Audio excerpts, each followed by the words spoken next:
ఎవరండి హైదరాబాద్లో real estate పడిపోయిందని చెప్పింది? ఎవరండి తెలంగాణలో రియల్ ఎస్టేట్కి వ్యాపారమే లేదంటుంది? మరి ఇదేంటి ఏమనాలి? 177 కోట్లు ఎకరం ఆల్ టైమ్ రికార్డు, ఇండియాలోనే ఫస్ట్ టైం. ఇప్పుడు చెప్పండి, మనకి ఇక్కడ రియల్ ఎస్టేట్ పడిపోయిందా? రియల్ ఎస్టేట్ సరిగా లేదా? రియల్ ఎస్టేట్ లాస్లో ఉందా? కాదు కదా. ఇవన్నీ చూస్తుంటే ఖచ్చితంగా నో, రియల్ ఎస్టేట్ టాప్లో ఉంది. ఇది ఎంఎస్ఎన్ అనే కంపెనీ ఈ ల్యాండ్ని తీసుకున్నటువంటి పరిస్థితి. అంటే 177 కోట్లు పెట్టి వేలంలో వాళ్ళు చేజిక్కించుకున్నారు. అలాగే ప్రెస్టీజ్ అనే కంపెనీ 11 ఎకరాలు, ఇందాక చెప్పాను కదా 11 ఎకరాలు 140 కోట్లనే, అది ప్రెస్టీజ్ కంపెనీ తీసుకున్నటువంటి పరిస్థితి.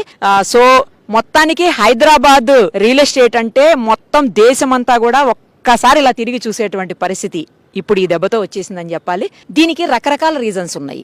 ఐటీ ఇండస్ట్రీ ఒకటి ఫుల్ డెవలప్ అయిపోయినటువంటి పరిస్థితి హైదరాబాద్లో, దాంతోపాటు లక్షల్లో జీతాలు.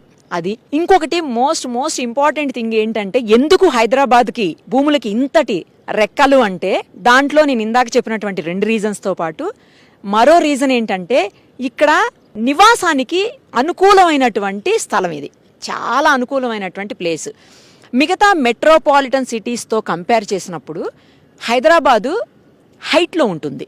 హైట్లో ఉన్నప్పుడు ఇక్కడ ఉండేటువంటి ఆ అట్మాస్ఫియర్, హ్యూమిడిటీలు అలాంటివన్నీ కూడా ఏమీ లేకుండా అట్మాస్ఫియర్ చాలా అందరికీ నచ్చేలాగా